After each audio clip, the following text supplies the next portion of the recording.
Good afternoon, guys. This is Dr. Bass. We're going to be talking today about acute coronary syndrome. Our objectives, we're going to talk a lot about arteriosclerosis, atherosclerosis, the physical assessment of a patient who complains of chest pain. We're specifically going to concentrate on identifying EKG changes associated with acute MI and infarction, the cardiac markers that indicate muscle damage to the heart. We're going to talk about diagnostic testing, nursing diagnosis, and intervention or collaboration, and how we want to work to restore myocardial perfusion in a patient who comes in and is showing signs of myocardial ischemia or infarction. You're well aware of the cardiac structures, the atria, which push blood down to the ventricles, and the ventricles that send it out either to the pulmonary arteries to the lungs for oxygenation, or in the case of the left ventricle, it sends it through the aorta to the body. And I know you're very, very well versed on the conduction system of the heart, which starts, of course, with the SA node, the pacemaker of the heart, that sets the pace. And the SA node, as you remember, generates its own impulse. It sends that impulse across the pathways throughout the atria. And those impulses that go through the pathways then travel down to the AV node. The AV node holds the impulse there and allows for atrial contraction. Once you've gotten that atrial kick in, that impulse is going to go on down through the bundle of His to the ventricular conduction system out to the Purkinje fibers. After you get the electrical impulse that has traveled throughout the ventricles, you will then get ventricular contraction, the mechanical part of the function of the heart. Today, what we're really going to focus on is the how the heart is supplied with blood. As you know, blood equals oxygen. The way that we get oxygen to the cells in our body is via the blood. The heart obviously needs blood and oxygen just like any other tissue in the body, very critical. And if you remember from your classes, we talk about how the heart is perfused. As you can see in this picture, the left and the right coronary artery come off of the aortic root right before the aortic arch. And if you remember, one of the most important things about the way the heart is perfused, if you think about a heart that is contracting or in systole, there's no way for blood flow to occur in that muscle because it's totally contracted up. The only way you're going to be able to perfuse the heart is during diastole. And sure enough, the heart is perfused during diastole.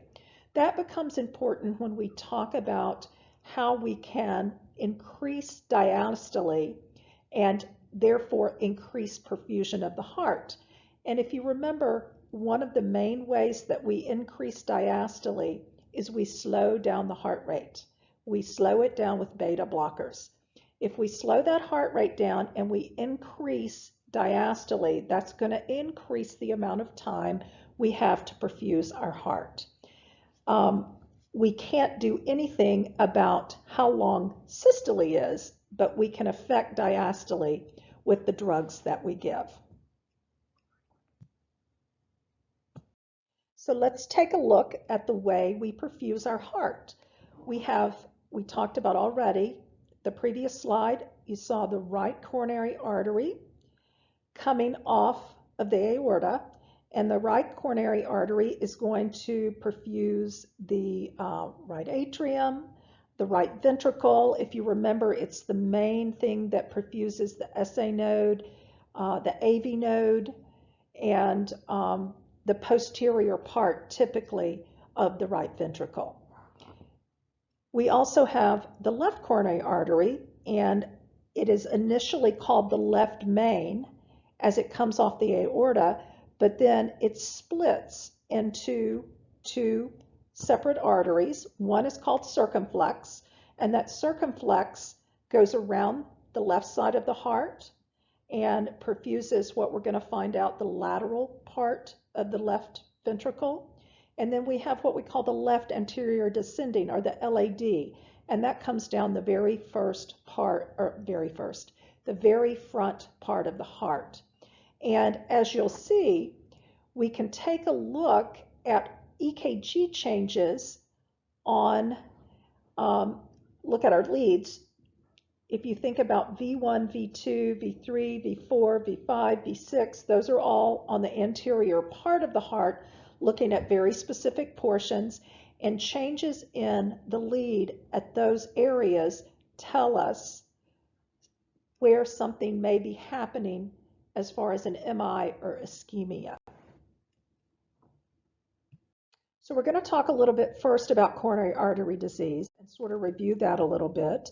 Cardiovascular disease facts, 92.1 million Americans living with some type of cardiovascular disease. We have about almost 800,000 heart attacks every year.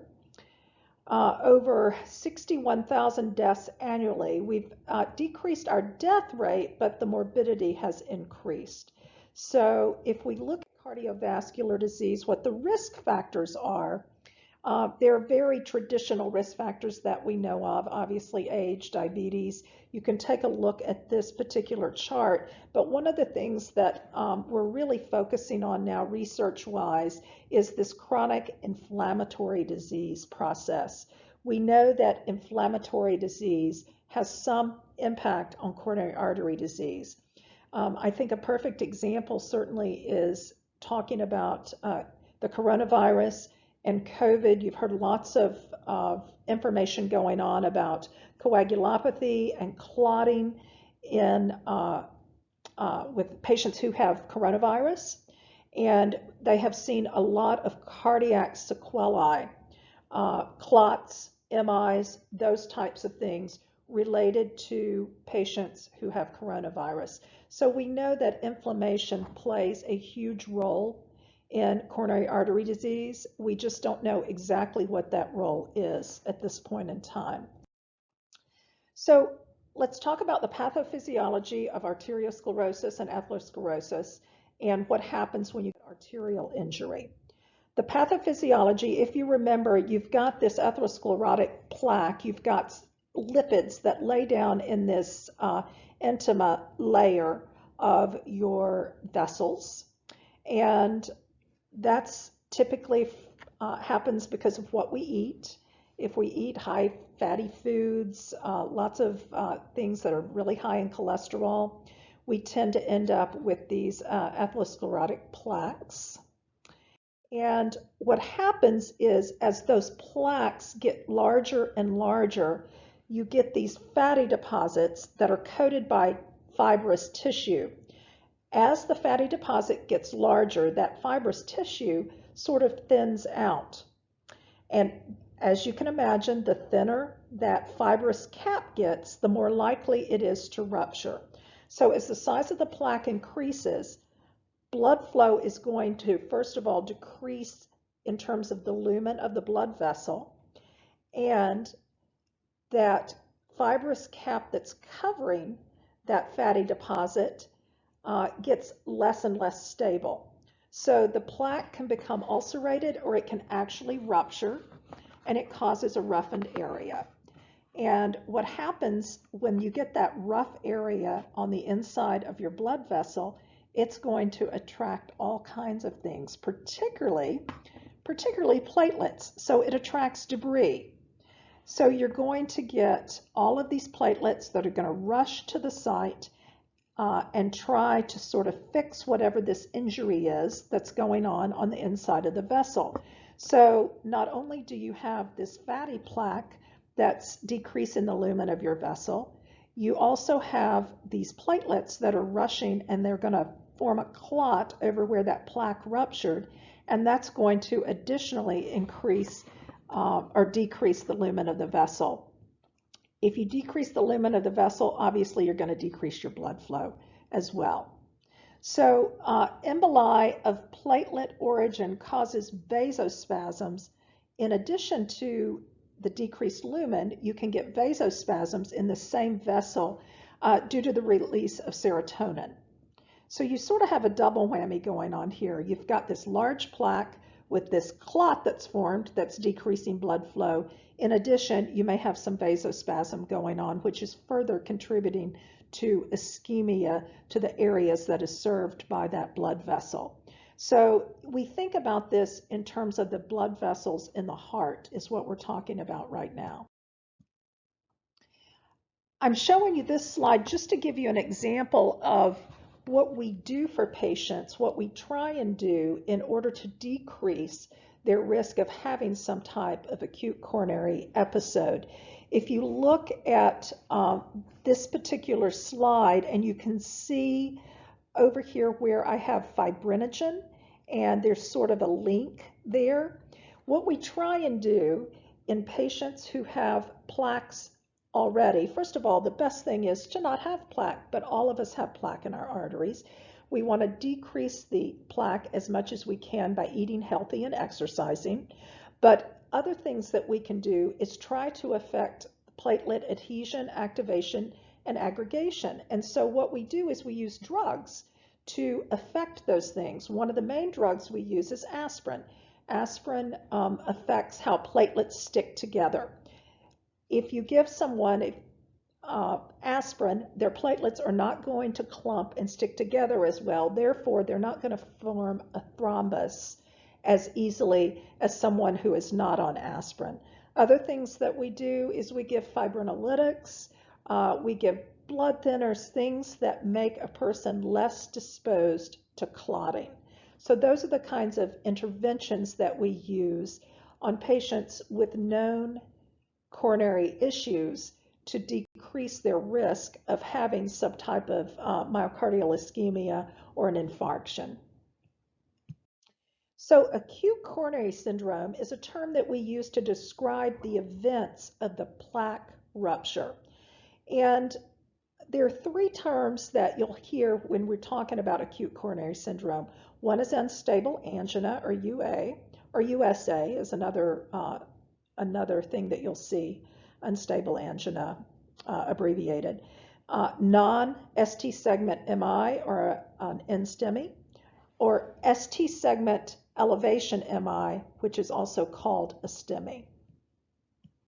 So here's an example of what the blood vessel looks like on the inside of someone who has unstable angina, someone who has a non-STEMI MI, and someone who is having a STEMI MI. Now, when we talk about myocardial infarction, the big thing that you hear all the time, obviously, is a STEMI. A STEMI is considered to be the most critical, most dangerous type of MI at this point, because the thinking is that the vessel is totally blocked. And you can see in this picture here, you have the lipid plaque, which is ruptured, and you have platelets which have formed this huge thrombus and have basically shut off the entire lumen of the blood vessel. A non-STEMI is considered to be, it's serious. You can have a non-STEMI MI. You can certainly have tissue damage with a non-STEMI MI, but it's also considered to be where the lumen still has some opening to it. So you may be having ischemia in that area, but there's also some blood flow still getting through to the distal part of the vessel. And when I was doing some research on this particular topic, one of the things that I read about non-STEMI is they tend to occur in patients who have diffuse cardiac issues that have developed a lot of collateral circulation. So we tend to think of them as not as severe or not as acute as the STEMI MIs.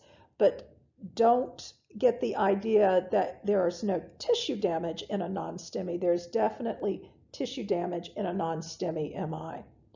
So unstable angina, as you can see in this particular picture, is where you have the lipid plaque that has ruptured. You've got a small thrombus that's forming on top of that rupture, but you still have an area, a lumen, that still allows quite a bit of blood flow. We're going to talk about the differentiation between this stable angina, unstable angina, and that sort of thing as we move on later in this particular lecture. So let's talk a little bit about the manifestations of coronary artery disease. First of all, angina, chest pain. It's a transient state of myocardial ischemia without cell death. So in angina, you're not getting any type of cellular death or destruction. Therefore, you can imagine if you drew labs, if we talk about troponin levels on someone who is having chest pain and their troponin levels are normal, and you do decide that this is most likely cardiac in nature, that person is going to said to be experiencing angina. Stable angina, we talk about that in terms of brief, predictable symptoms, usually with activity, chest pain or other symptoms like shortness of breath, and it's relieved with rest or nitroglycerin. Now, unstable angina, or UA, this is part of acute coronary syndrome. It's more frequent, it's more severe, and it's less predictable. So unstable angina is typically related to ruptured plaque, and as we saw in the last slide, the plaque has ruptured and there's a small thrombus that has formed over that plaque. What we see is pain at rest or with minimal activity, chest pain or other symptoms like shortness of breath. It may be relieved at rest, but it may require typically more nitroglycerin because this is a more unstable type of pain. If we're talking about actual myocardial infarction, or where we have a STEMI, where we have a total complete blockage of blood flow to a vessel, we're going to have necrosis or death of myocardial tissue due to relative or absolute lack of blood supply to the cardiac tissue. And again, we refer to those events as STEMIs or non-STEMIs, okay? So before we move on to looking at the EKG changes in acute coronary syndrome with unstable angina, STEMIs, and non-STEMIs, let's first talk about what type of physical assessment we want to do on a patient who complains of chest pain. And what I did here is I just went back and took some things out of your physical assessment course and things that you specifically want to ask a patient, talk to a patient about, and evaluate when you have someone who comes in with chest pain. You want to know if they have a current or past history of hypertension, chest pain, palpitations, MI, do they have a pacemaker, do they have shortness of breath, dyspnea, orthopnea, syncope, is there a family medical history of high blood pressure, MI, pacemaker, enlarged aortic aneurysm, a AAA, an abdominal aortic aneurysm, and here's another critical family history point. Is there a history of sudden death of a close family member? Additionally, when we talk about evaluating the pain or the chest pain that a patient is complaining of, if you remember, we use the old CARTS mnemonic. We want to know the onset, location of the pain, the duration, the character, aggravating factors, relieving factors or radiation, treatment, have you done anything for it, and what the severity is on a scale of 1 to 10. And when you start taking care of patients who come in with chest pain, you become very good, particularly as a triage nurse in the ER, at just looking at a patient and telling frequently how severe their pain is.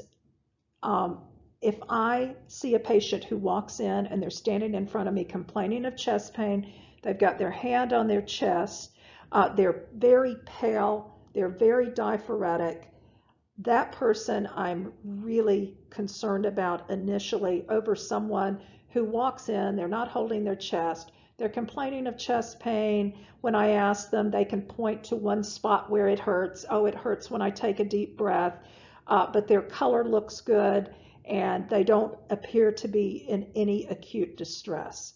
So we want to definitely old carts that pain and evaluate a patient, because the faster we intervene, we talk about time is muscle.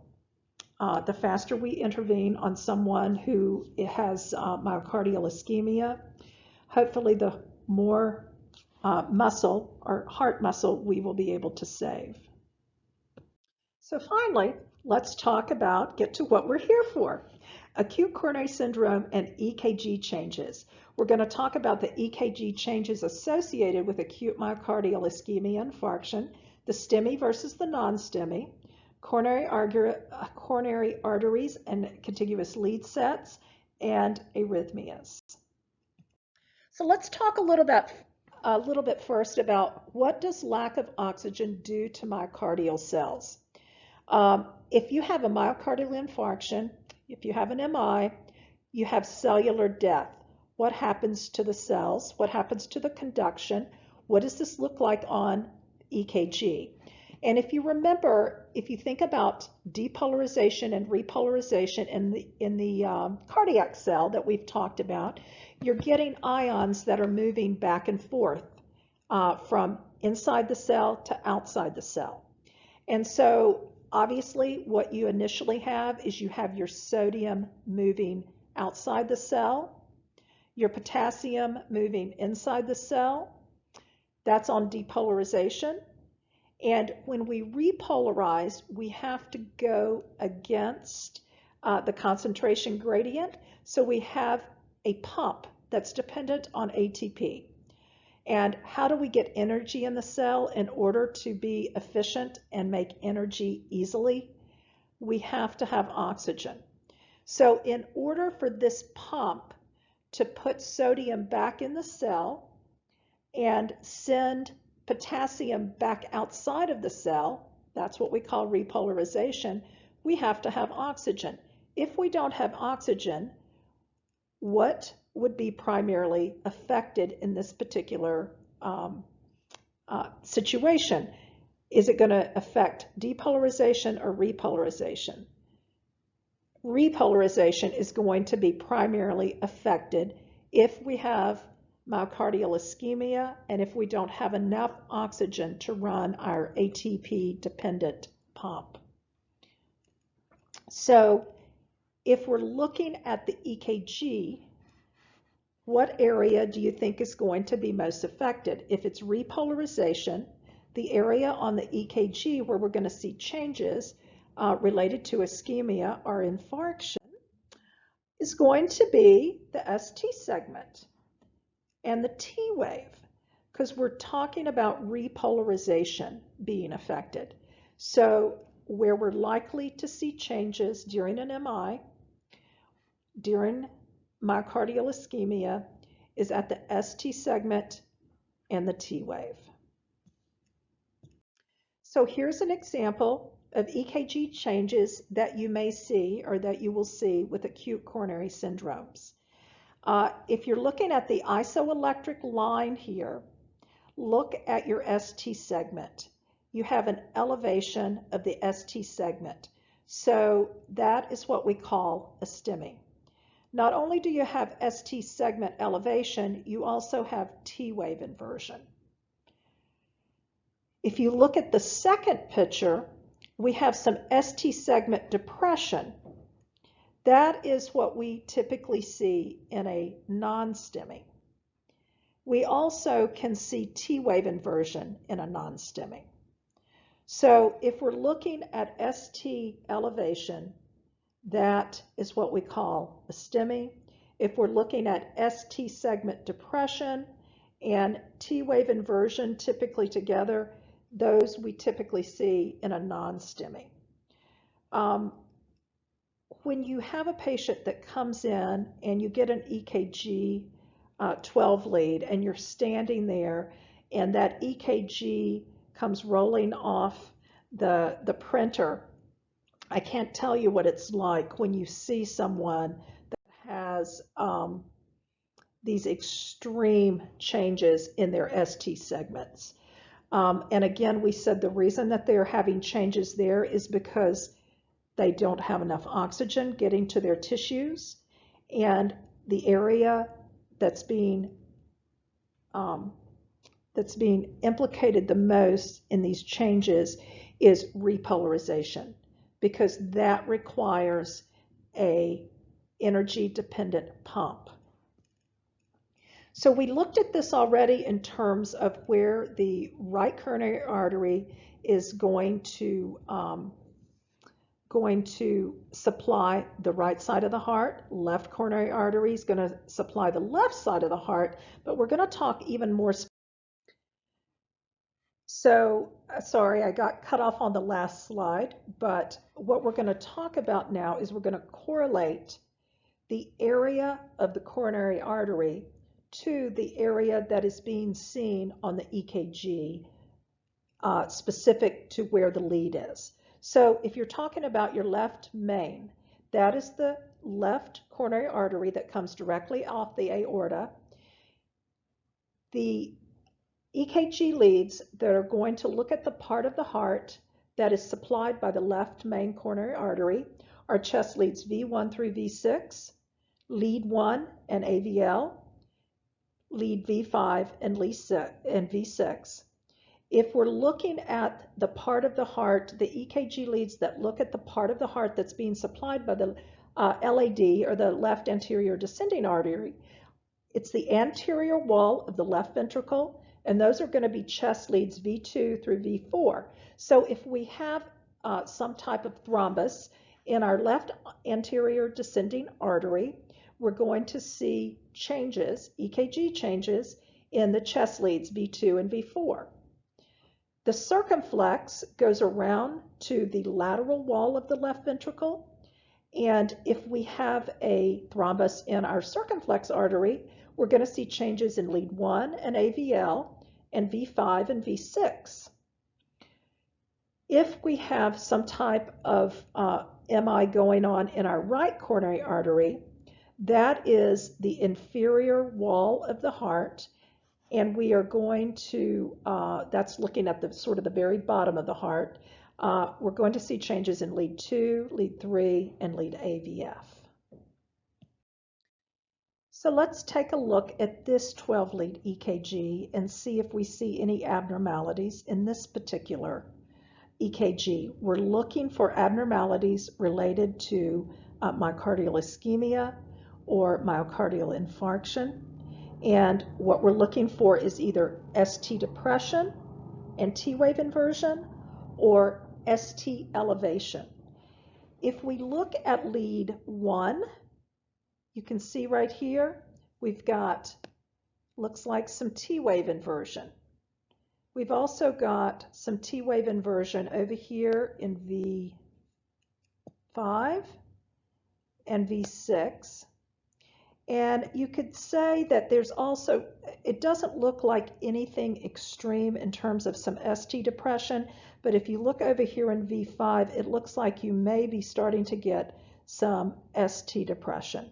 So if we look at our chart that shows us what area of the heart lead 1, lead V5, and lead V6 looks at, we know that that is the circumflex artery that supplies those areas of the heart. That's the lateral wall of the left ventricle.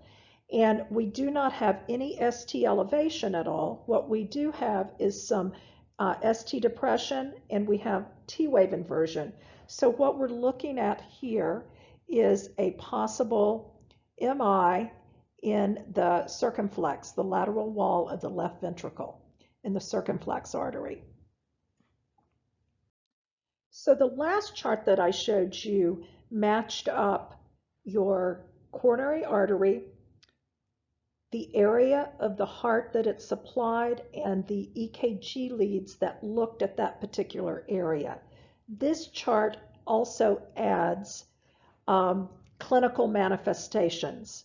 So if you look at the left main, that, if that has ST segment elevation, we're going to see that in the chest leads V1 through V6.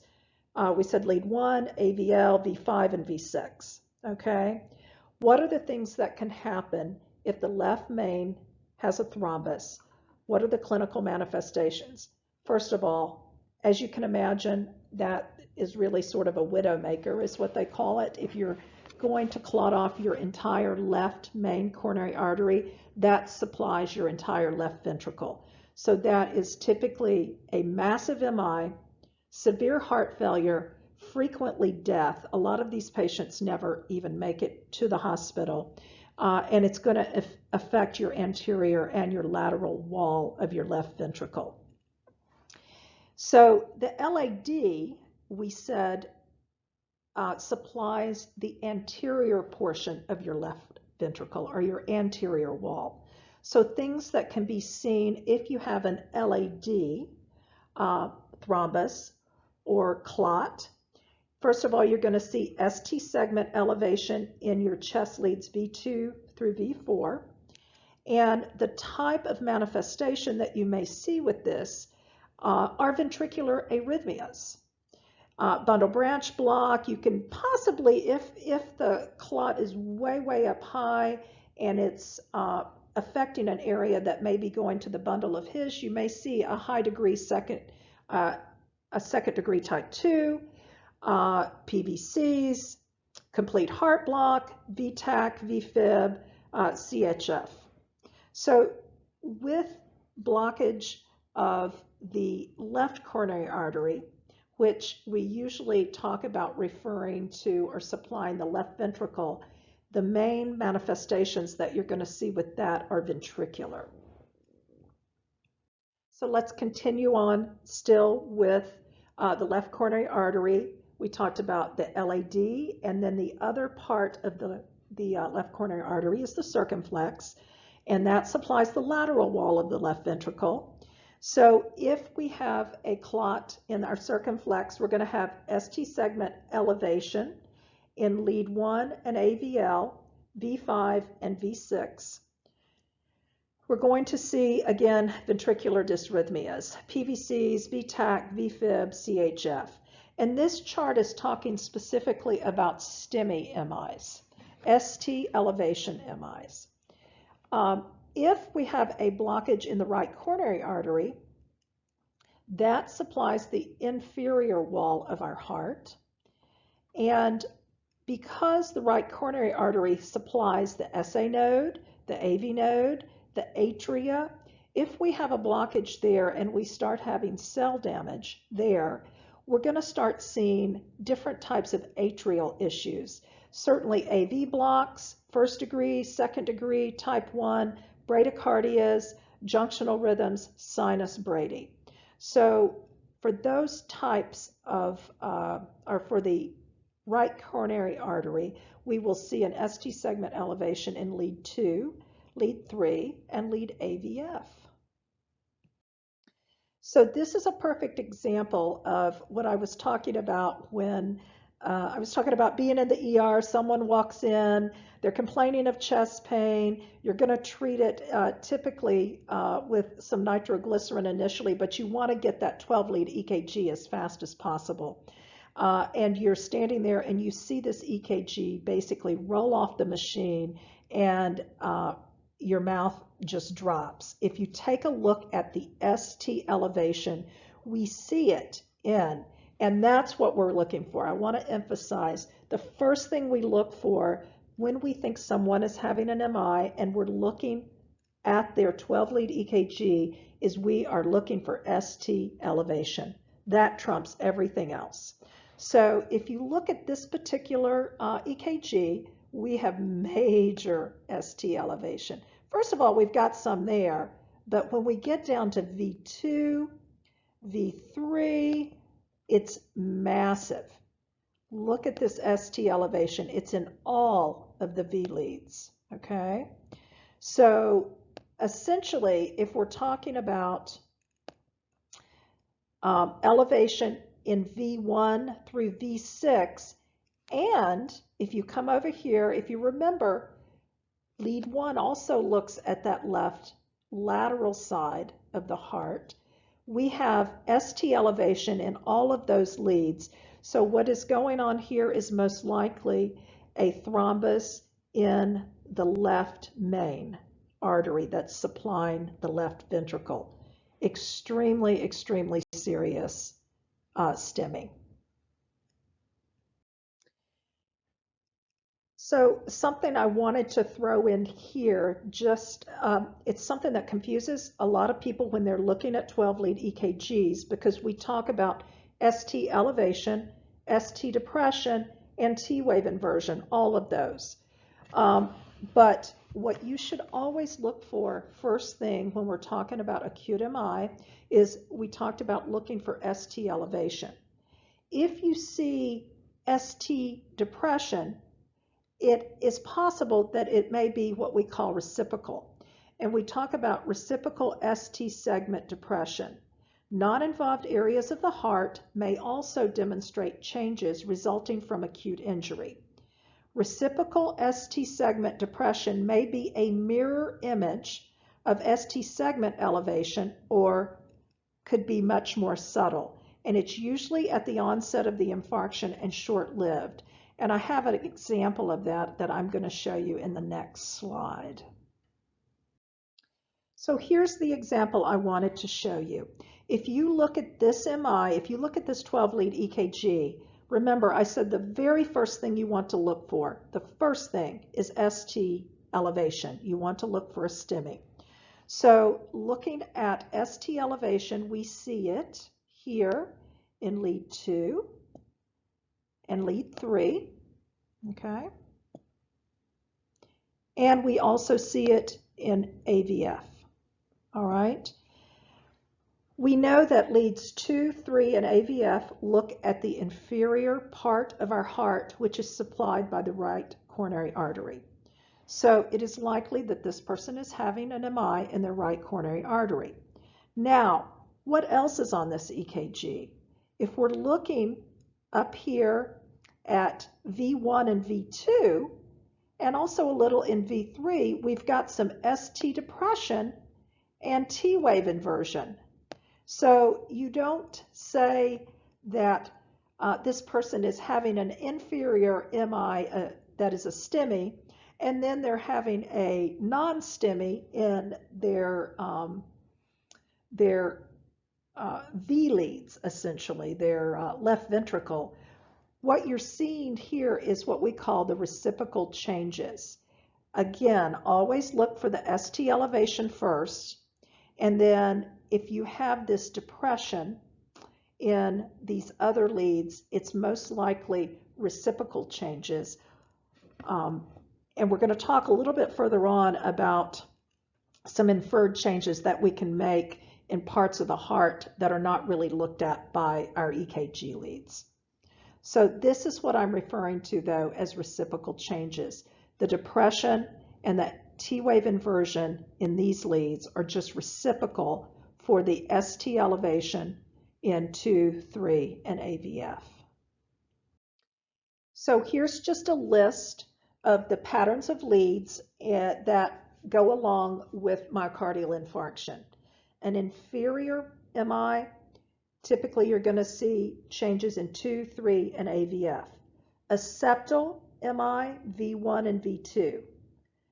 Anterior wall MI, and we're talking about the anterior wall of the left ventricle, obviously, is V2 to V4. The lateral wall of the left ventricle is lead 1, AVL, and V4 through 6. And the posterior wall of the heart, it says you may have a large R in V1 and V2. We're actually going to go more in depth on interpreting when a patient may be having a posterior MI and why that's critical in a few more slides. So let's go over some clues or a systemic way to assess for QRST changes when someone is having a myocardial infarction. First of all, we're going to ignore AVR. We don't care about the lead. That lead views the heart from the right shoulder. rarely contributes any useful information to the interpretation of an MI. So what we want to do, as I said before, when you're looking for MI changes, you want to look in all the leads for ST segment changes. It's most important to look at the shape of the ST segment for upward versus downward concavity. And essentially what you want is a frowny face, not a smiley face. And this is an example. Obviously, this is a smiley face here, okay? This shows you a frowny face, and this is ST segment elevation. So we've looked at the ST segment. Other things that we want to look for that can give us some clues as to myocardial infarction. There may be some alterations in the T wave morphology. The T waves may be upright, inverted, or flat. Sometimes it's hard to distinguish between a physiological and a pathological T wave. Tall peaked T waves are typically associated with hyperkalemia. Ischemic changes are usually symmetrical, and the T wave may be buried in the ST segment elevation. Asymmetric T wave inversion a lot of time is usually due to some type of strain on the heart where you've got some hypertrophy. Non-specific changes can be due to all kinds of things: left ventricular hypertrophy, ischemia, cardiomyopathy, MVP. I'll give you an example of something that happened really when I was working last night. We had a patient that had had a baby. She was very young, healthy, no problems, and she was complaining of pain in her right upper shoulder, which is not uncommon after a C-section because of the way they pull on the uterus. A lot of times they will get some referred pain up into the right shoulder from the stretch of the perineum. So I took her to the recovery room. She was complaining of the right-sided chest pain, and that got worse. So they decided to order an EKG on her. They ordered the EKG, and the EKG came back, and we're going to see here in just a minute, we're going to talk a little bit about Q waves, but it said abnormal EKG, inferior MI, undetermined age, and it had one other reading on it that I can't remember what it was, which of course scared the poor lady to death. So they called me, and they called rapid assessment to come check this lady out. I looked at the EKG, and the only abnormality on it was an inverted T wave in lead 3, which is one of the things when you talk about changes is you have to have changes in continuous leads, so we should see changes in some other leads other than just lead 3 if there was something going on. She had a totally normal EKG. There was nothing going on bad or cardiac, but just what the machine read on this EKG was really incorrect. So when you're looking at T-wave morphology, not only do you want to see it symmetrical for it to really have an impact, you want to make sure it's typically going on in more than one lead. That would make you more concerned. So this slide basically repeats exactly what I just talked about, which is isolated T-wave inversion. Remember always to look at patterns of leads, and it's normal to see T-wave inversion in the same leads as isolated Qs, and we're going to talk about Q waves here in just a few minutes. But if you notice here, lead 3 is a common lead to see T-wave inversion, particularly if a patient has a small Q wave. So we've talked about ST segment elevation, we've talked about T wave morphology, now we're going to talk about Q waves. So we want to scan all the leads for Q waves. Now, necrosed tissue, or tissue that is electrically inert, cannot conduct anything through it. So that accounts for the negative deflection away from the infarcted zone. A Q wave is going to be a negative deflection in your EKG lead, it produces a negative deflection away from the monitoring lead producing a Q wave. It is significant, and this is important. It's significant if it's 1 box wide or at least 25% the height of the R wave. So here's an example of what I'm talking about. You can see what a normal Q wave looks like. Here's a normal Q wave, okay? And then a pathological Q wave, pathological Q waves have a width greater than or equal to 1 millimeter or 1 small box, and the depth is greater than 25% of the height of the QRS complex. So this is considered to be a pathological Q wave. So what does that mean? So let's talk about what's normal. It's normal to have small septal Q waves. So we may have small Q waves in 1 AVL, V4, V5, V6. Not all infarctions produce significant Q waves, and we talk about that, refer to those MIs as non-Q wave MIs. And we may see normal, moderate to large Q waves in 3, AVF, AVL, and V1. So here's a great example of pathological Q waves. You can see where the arrow is pointing there in lead 2, and then circled in lead 3, and also circled in AVF. Those are pathological Q waves. That means that this patient has had a previous MI, and since it's in 2, 3, and AVF, this would be an old inferior MI. Other things that we're going to look for in terms of abnormalities that are associated with MIs, we're going to check for R wave progression in precordial leads. There's a zone of transition, and we're talking about leads V1 through V6. There's a zone in transition where the QRS complex changes from predominantly negative to predominantly positive. This usually occurs between leads V2 and V4. If you have an early transition, it may be due to right ventricular hypertrophy, posterior infarction. If you have a delayed transition, it can be lead misplacement, but it also can be, we're talking about here specifically associated with an MI. So when anyone reads a 12-lead EKG, you will hear them talk about R wave progression and whether it's normal or abnormal. So just to reiterate, let's go over our coronary arteries and which coronary arteries are the culprits in specific MIs. If we have an inferior MI, which is looking at the bottom of the heart, the inferior part of the heart, we're talking about the right coronary artery 90% of the time. Occasionally the circumflex may come around and supply a little bit of the inferior part of the heart, but most of the time we're talking about the right coronary artery. A septal, the ventricular septum, if we have an MI there, that is associated with the left anterior descending coronary artery. If we have a MI in the anterior part of our left ventricle, we're talking about the left anterior descending artery.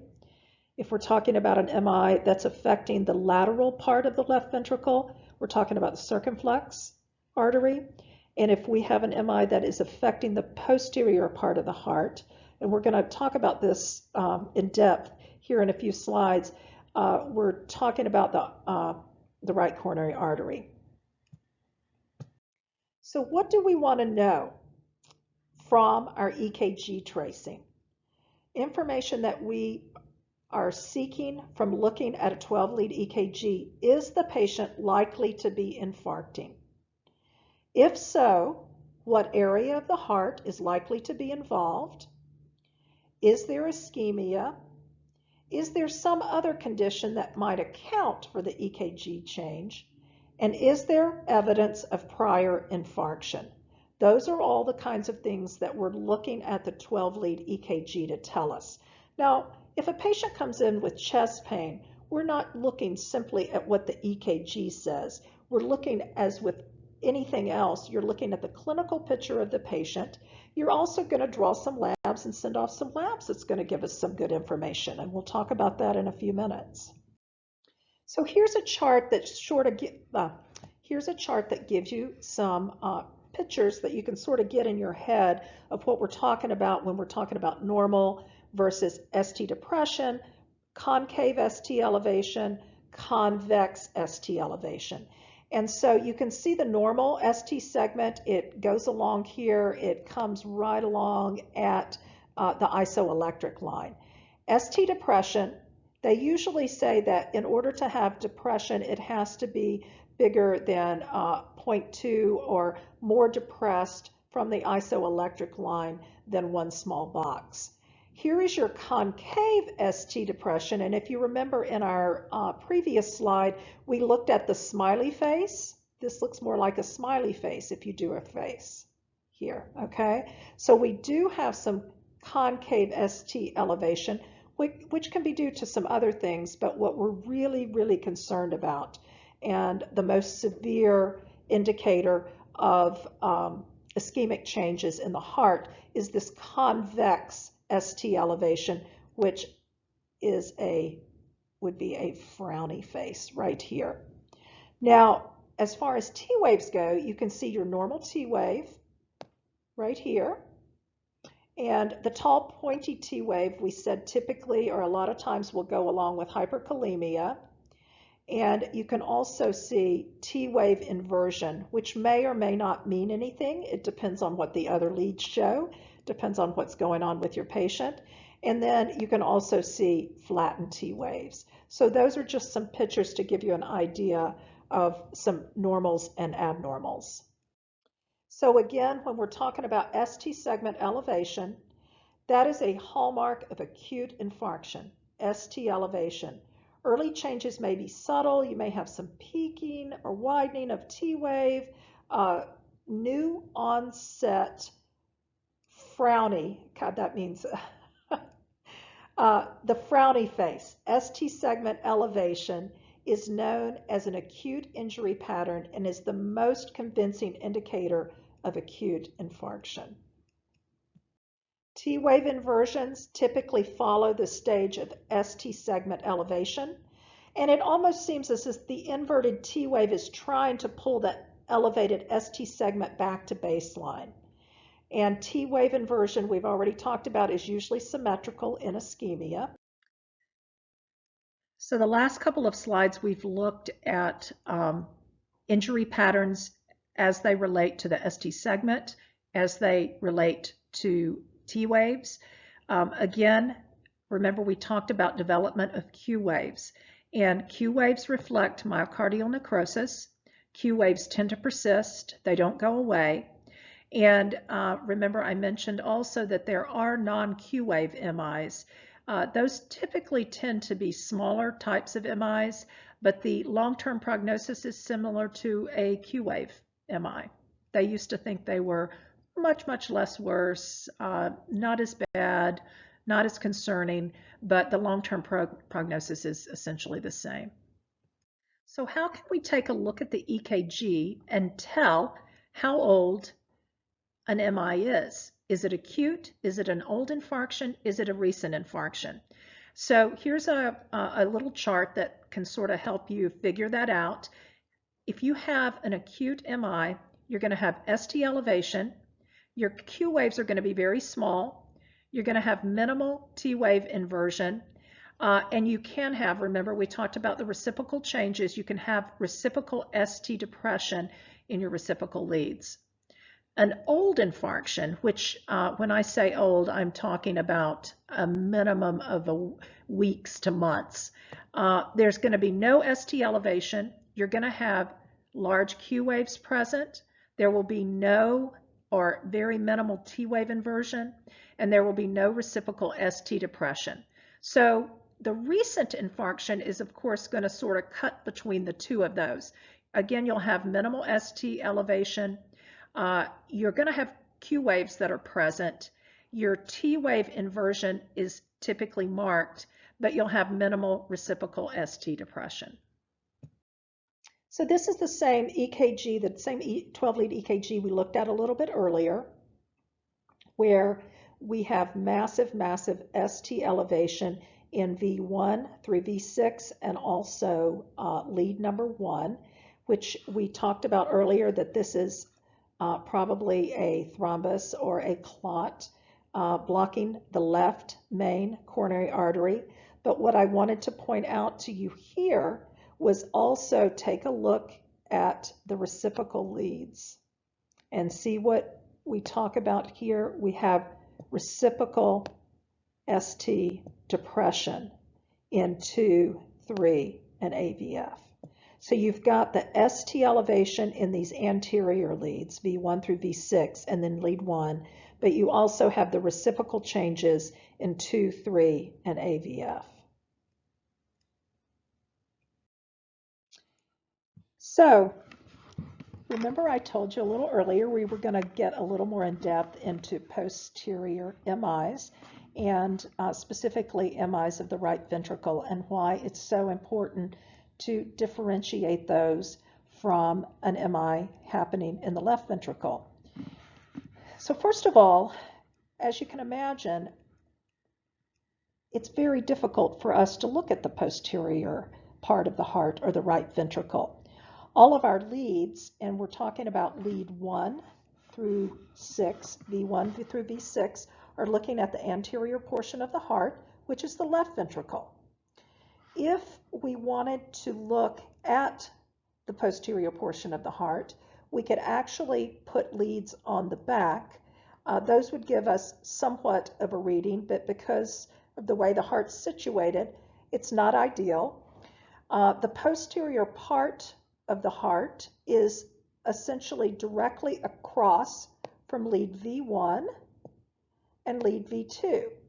So again, we could put leads on the back, but because of the way things are transmitted through bone and tissue and that sort of thing, we don't always get a great tracing.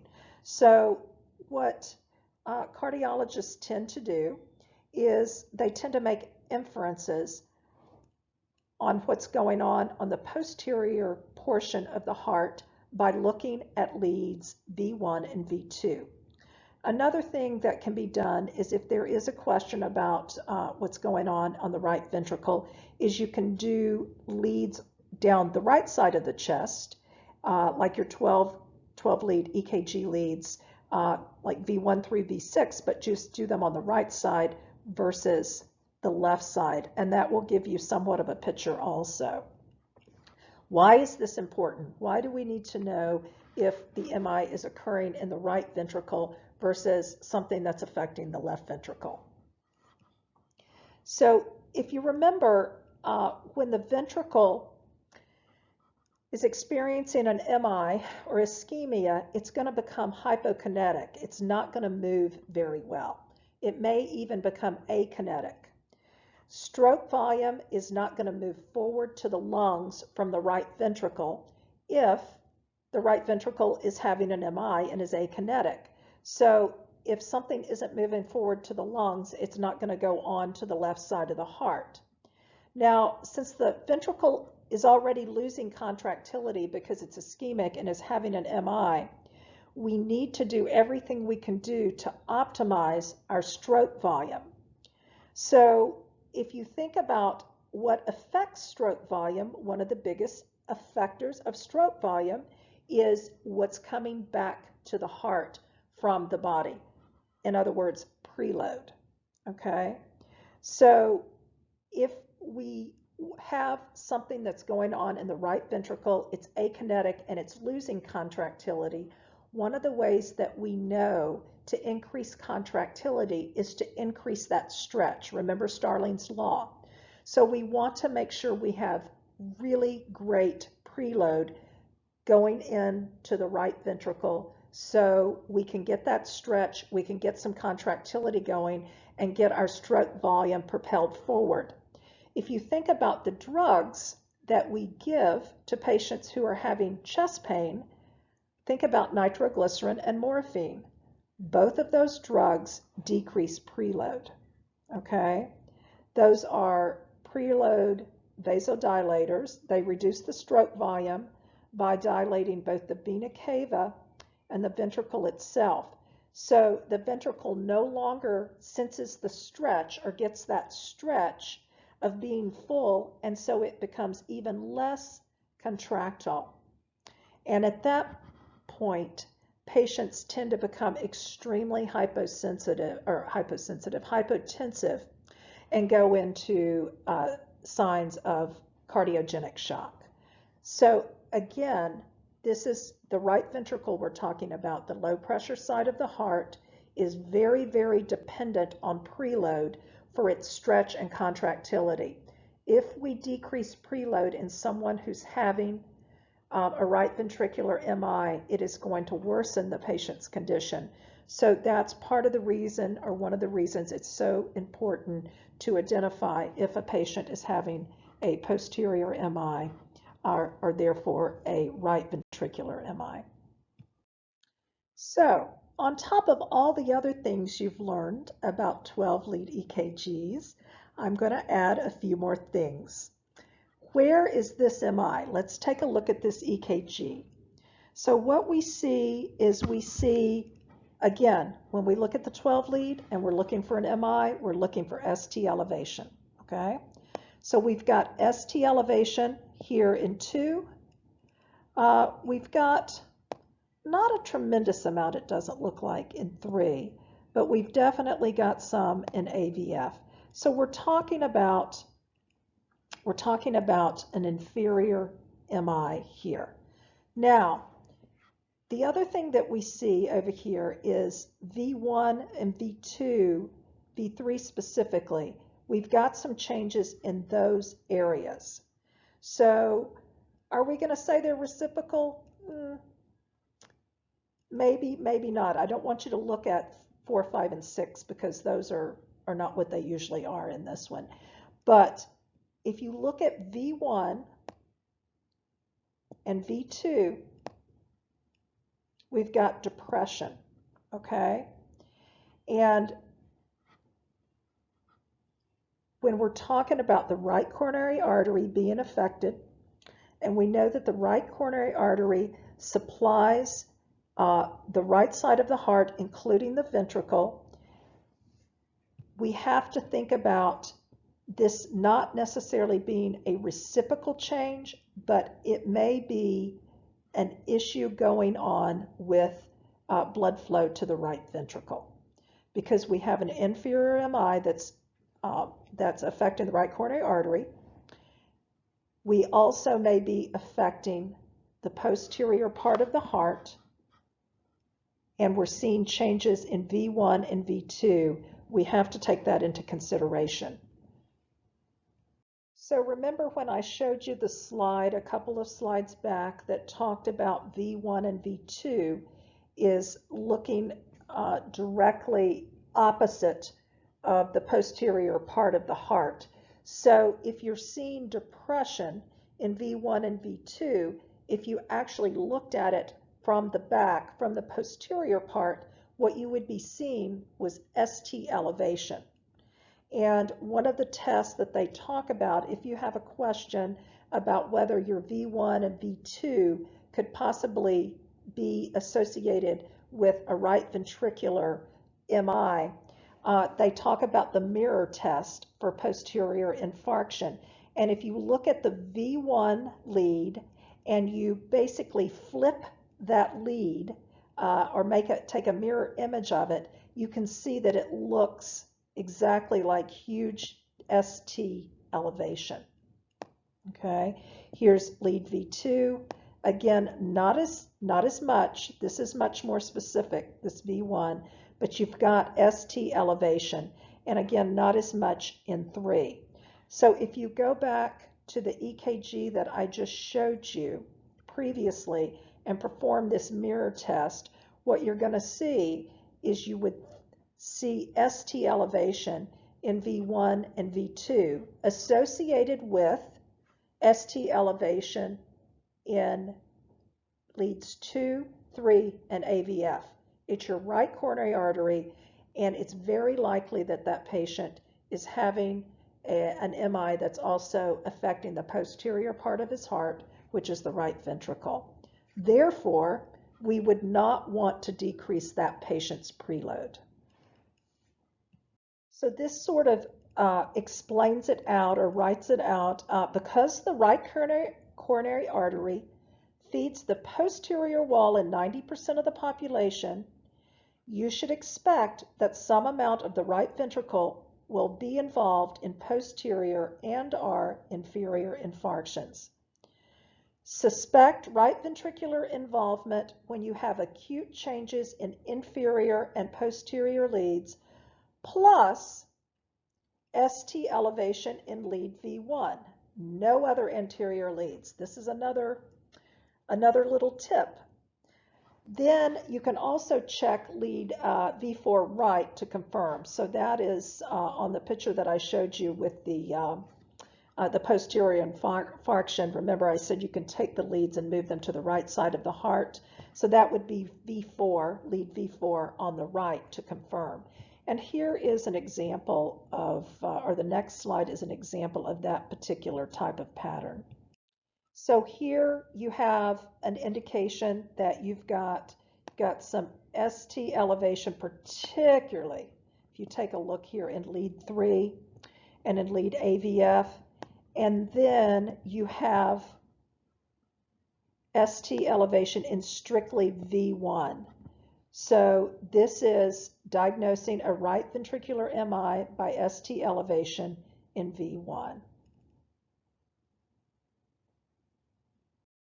So let's just talk quickly about the cardiac markers indicating myocardial muscle damage. If you remember, troponin is critical for muscle contraction. And we have cardiac troponin that is specific to cardiac muscle. If we have cellular death, basically the cells release the contents into the bloodstream, and part of those contents from cardiac muscle cells are troponin. So if you look at the troponin levels, if you have injury, they're going to be elevated. The onset for elevation is going to be typically 1 to 3 hours, and it peaks typically around 10 to 24 hours. The duration can be anywhere from 10 to 14 days as far as increased troponin. So if we have a patient that comes in that we're concerned about cardiac issues, we have an EKG tracing that's showing us that there's something going on, or maybe it's not showing us that something's going on, but there's something in the patient's clinical history or clinical presentation that still makes us believe that what is going on may be possibly cardiac. Certainly this is one of the cardiac biomarkers that we can order to give us some guidance as to whether this is actually causing something cardiac that's causing some cellular damage or not. And here's just a graph that tells you the time after onset, post-MI, and the profiles of the cardiac markers, the myoglobin, the CKMB, and the troponin one. So let's talk about some diagnostic tests available to assess for myocardial tissue perfusion. So we just talked about cardiac enzymes. Here's one of the keys to cardiac enzymes. If a patient comes in, is having chest pain that we deem suspicious in nature, but their cardiac enzymes are negative for cardiac damage, what we're going to do is we're going to stress the heart. We're going to stress the heart and see if the heart handles this type of stress. And again, if we have negative cardiac enzymes and we can see that there's been no damage to the heart, we're going to go this route. So we're going to do some stress testing, perfusion scans, and these are only for cases of questionable presentation. If we have a patient who has positive cardiac enzymes and they had an NSTEMI or a STEMI, we are not going to stress their heart. So a lot of times they may evaluate the patient with a PET scan or a cardiac MRI to see what's going on with the viable tissue. Other diagnostic testing is cardiac cath. They go in and they take a look and see what's going on directly with the vessels in the heart. So nursing diagnoses that are appropriate for a patient with acute coronary syndrome, you can take a look at that. Risk for decreased cardiac tissue perfusion, decreased cardiac output, fatigue, acute pain, fear, anxiety, just several different lists of nursing diagnoses for the patient with acute coronary syndrome. And discuss initial collaborative management of a patient presenting with chest pain and interventions to restore myocardial perfusion. And what I've listed here is actions within the first 10 minutes. What do we want? We want a 12-lead EKG. We want a stat IV. We want to draw cardiac enzymes. We want to start O2 if the SpO2 is less than 94%. Give aspirin. Remember, we want to keep those platelets from clumping together. And then we're going to do pain relief with nitrates and morphine if we're not suspecting a right ventricular infarct. Additional things that we may want to do, remember we talked about increasing the length of diastole. We can do that by beta blockade. And then we have to determine our best treatment approach for reperfusion. Can we give this patient thrombolytics? Do they need an angioplasty? Do they need to go in and open them up? Do they need a CABG? So slides 66 and 67 are the algorithms from the American Heart Association for symptoms suggested of acute coronary syndrome, and I will let you guys review those. And if you have any questions at all about them, just let me know when we talk on Friday. Hopefully, my internet will be working well this time and we won't have the issues we had last time. And feel free to send me an email or anything like that if you have any questions on this lecture at all. Thank you very much.